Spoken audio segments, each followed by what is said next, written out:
Hello everyone.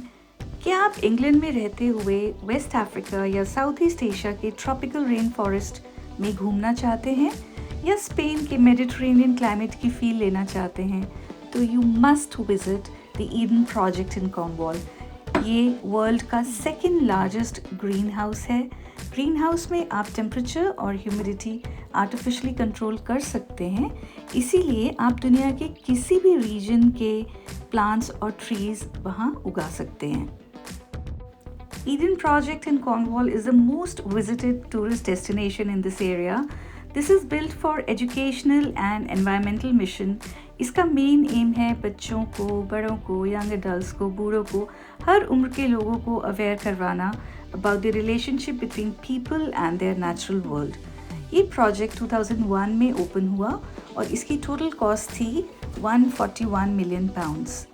अब तक around 20 years में इस प्रोजेक्ट ने लोकल इकोनॉमी के लिए ओवर 1 बिलियन पाउंड्स कंट्रीब्यूट किए हैं। The most fascinating aspect of Eden Project is that it is a story of transformation. ये साइट पहले चाइना क्ले की खुदाई की साइट थी और यहाँ बहुत बड़े बड़े कई फीट गहरे गड्ढे थे। ये एकदम बंजर और बेकार ज़मीन हो गई थी। फिर यहाँ ईडन प्रोजेक्ट प्लान किया गया जिसमें 83,000 टन फर्टाइल सॉइल डाली गई, ग्रीन हाउस डोम्स बनाए गए और 1 लाख से ज़्यादा पेड़ पौधे उगाए from different parts of the world. Eden की एंट्री टिकट का प्राइस वेरी करता है 32 to 37 pounds per person and this includes free parking and this pass is valid for 1 year and for any number of visits. यहाँ का parking area बहुत ही बड़ा है, तो आप जहाँ पर कार पार्क करें उसके जोन का नाम ज़रूर याद रखिएगा। यहाँ के डस्टबिन्स की तरफ तो ध्यान दीजिए। इतना इलेबोरेट वेस्ट सेग्रीगेशन सिस्टम क्या आपने पहले कहीं देखा है? There are separate bins for glass, plastic, metal, coffee mugs, food and general waste. Eden is also a home to UK's longest and fastest zip line, which is 660 meter long and takes you to a speed of 16 miles an hour. Eden में जगह जगह आपको beautiful sculptures दिखेंगे, जैसे कि entrance पर है ये 2 घोड़ों का स्कल्पचर।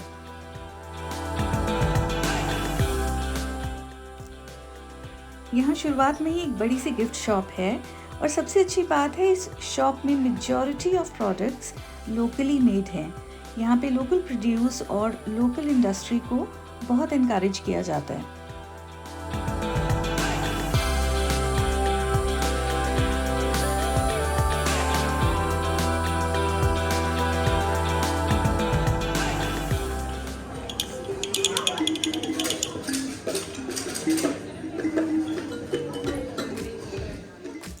ईडन में 2 ग्रीन हाउसेस हैं। The bigger one is called tropical rain forest biome और उससे थोड़ा सा छोटा है मेडिटरेनियन बायोम। इन दोनों के बीच में फूड कोर्ट और कैफेटेरिया है जो इन दोनों बायोम्स को कनेक्ट करता है। इसके बाद एक थर्ड बिल्डिंग है जिसका नाम है द कोर। दोनों बायोम्स सोप बबल के आकार के हैं क्योंकि ये स्ट्रक्चर यहाँ के गड्ढों और इरेगुलर लैंडस्केप में इजीली अडेप्ट हो जाती है। कोर बिल्डिंग सनफ्लावर के शेप पर आधारित है।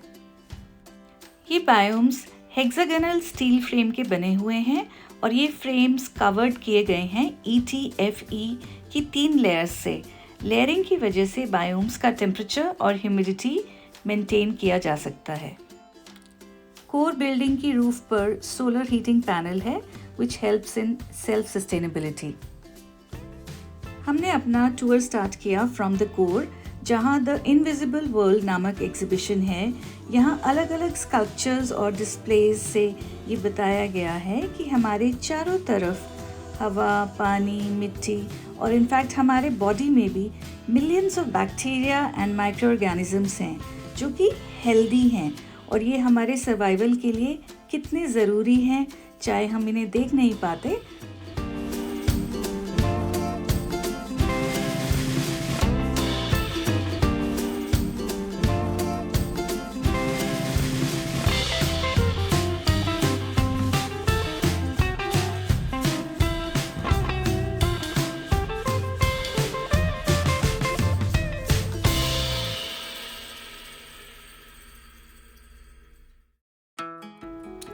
is a big sculpture of seed which represents the symmetry and balance in nature.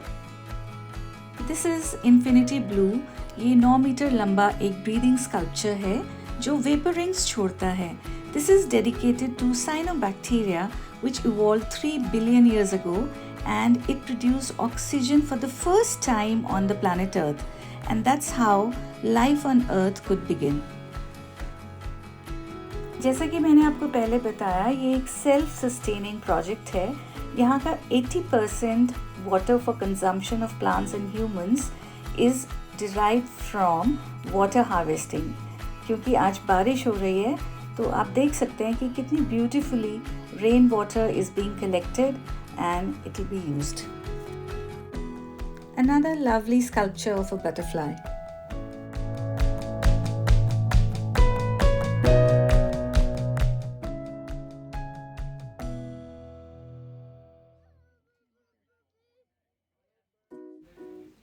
Outdoor garden का ये एरिया डेडिकेटेड है पॉलिनेटर्स को.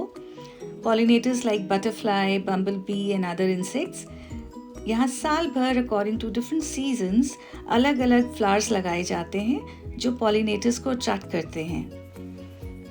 इस एरिया में भी एक बहुत इम्प्रेसिव स्कल्पचर है जिसका नाम है बॉम्बस और द जायंट बी.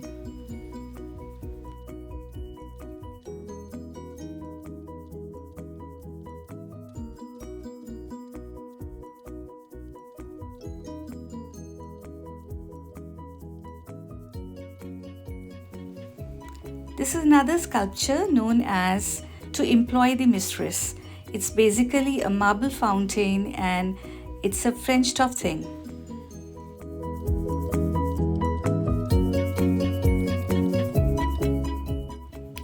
ये कॉमन एंट्रेंस है through food court and cafeteria दोनों बायोम्स में जाने के लिए. इसके लेफ्ट पर रेन फॉरेस्ट बायोम है और राइट साइड पर मेडिटरेनियन बायोम. ग्राउंड फ्लोर पर दोनों तरफ फूड कोर्ट एंड कैफेटेरिया है and you get nice freshly prepared food items, most of which again are produced locally.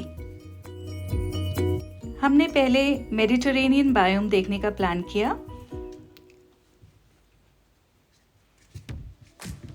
आप जब भी यहाँ विजिट करें तो एंट्रेंस पर लगे मैप्स ज़रूर स्टडी कर लें. इससे आपको एक बहुत अच्छा आइडिया हो जाता है कि आप अंदर क्या क्या एरियाज देख रहे हैं.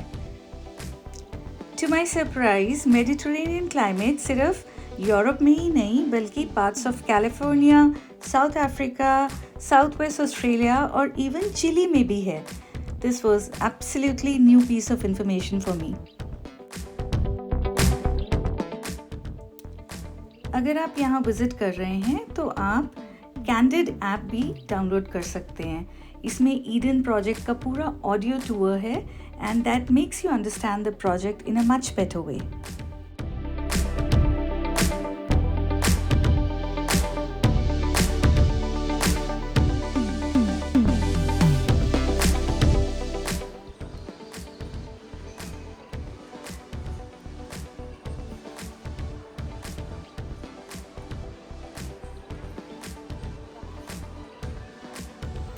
This part is called the citrus grove. यहाँ ऑरेंज, लेमन, लाइम और ग्रेप फ्रूट्स के पेड़ हैं.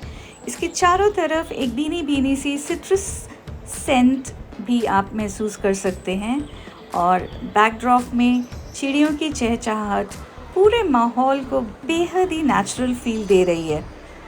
The whole atmosphere is a feast to your all senses, be it your sight, smell, sound or touch.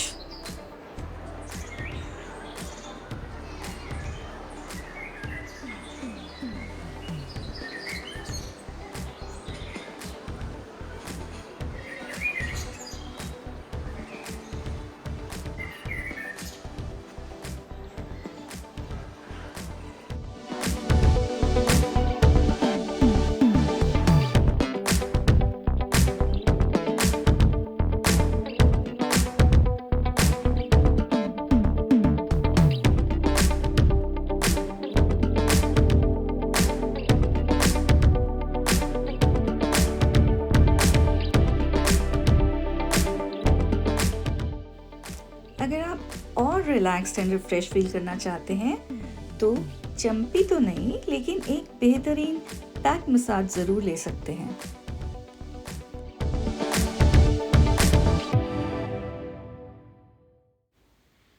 Mediterranean biome का ये area dedicated है wine exhibit को। यहाँ पे आपको बुल और ह्यूमन फिगर्स के स्कल्पचर्स दिखाई देंगे। यहाँ एक स्टोरी नरेट की गई है डायनोसस ग्रीक गॉड की, जो कि गॉड फॉर एग्रीकल्चर माना जाते हैं, और उन्होंने ही फर्स्ट टाइम ग्रेप्स डिस्कवर किए और फिर वाइन डिस्कवर की।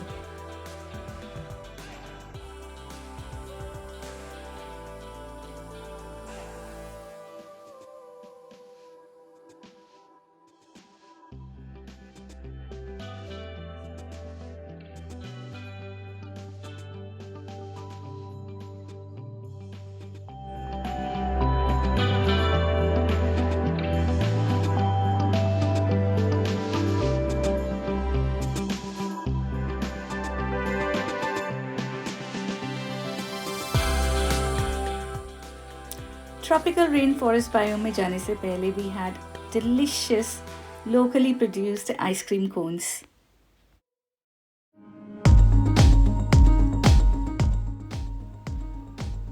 ट्रॉपिकल बायोम में South East Asia, West Africa और साउथ अमेरिका का एरिया आता है।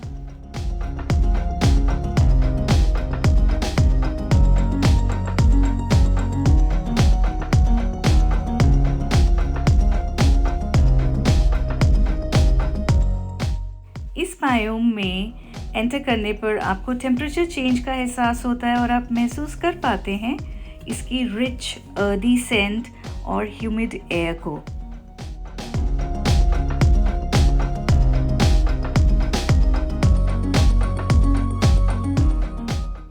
रेन फॉरेस्ट बायोम में मुझे नॉस्टैल्जिक फीलिंग हुई बिकॉज़ इसकी हवा और मिट्टी की खुशबू ने मुझे भारत की याद दिला दी, और मुझे एक्चुअली ऐसा फील हुआ कि मैं यूके में ना होकर इंडिया के किसी ग्रीन एरिया में हूँ। ये सच में एक अद्भुत एक्सपीरियंस था।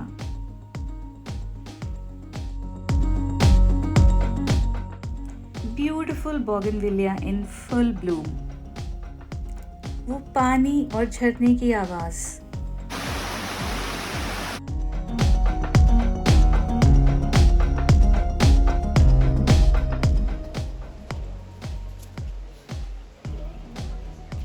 सुंदर पक्षी और शानदार स्कल्पचर्स का समावेश।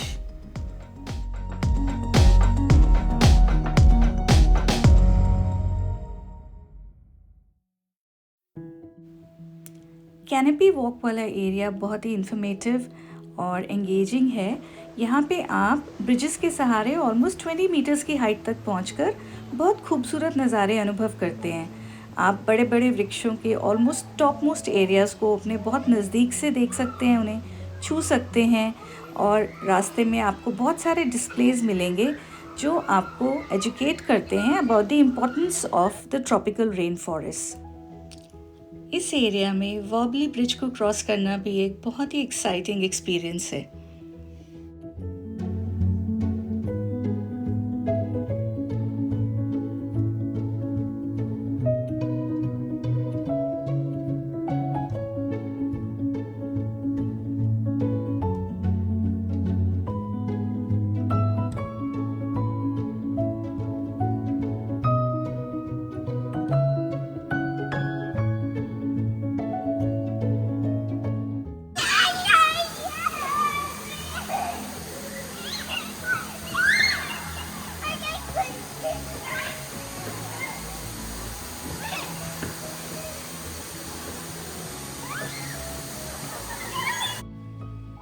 क्लाउड ब्रिज वो सेक्शन है जहां आर्टिफिशियल क्लाउड्स क्रिएट किए जाते हैं टू मेंटेन द ह्यूमिडिटी, और ये स्पॉट छोटे बच्चों का फेवरेट एरिया है for obvious reasons.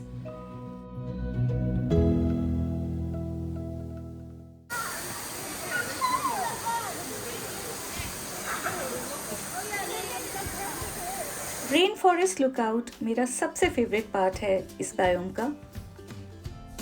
Because there's gaps between the steps. Okay, when you get to the top platform, you can see that there is a black net all along the bottom there. That's a safety net. So Thank you. it's caught in that net there. Thank you. I'll send you up as soon as everyone's back down. All right, guys? इसमें metal की stairs से आप 50 metre की height पर located platform पर पहुंचकर पूरे tropical biome के नज़ारे का लुत्फ उठाते हैं। इतनी ऊंचाई से पूरे बायोम को देखना अपने आप में एक अल्टीमेट एक्सपीरियंस है।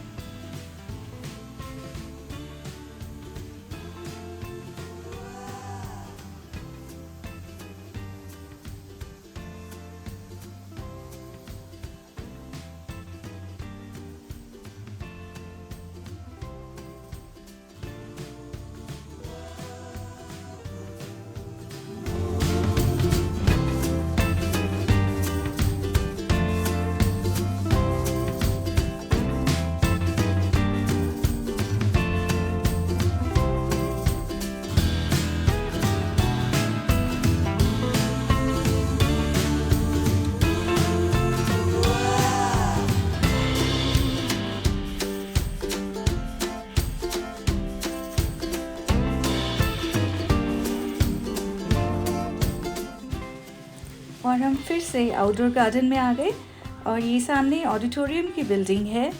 ईडिथ में काफ़ी फ्रीक्वेंटली म्यूज़िकल परफॉर्मेंसेस और शोज़ होते रहते हैं।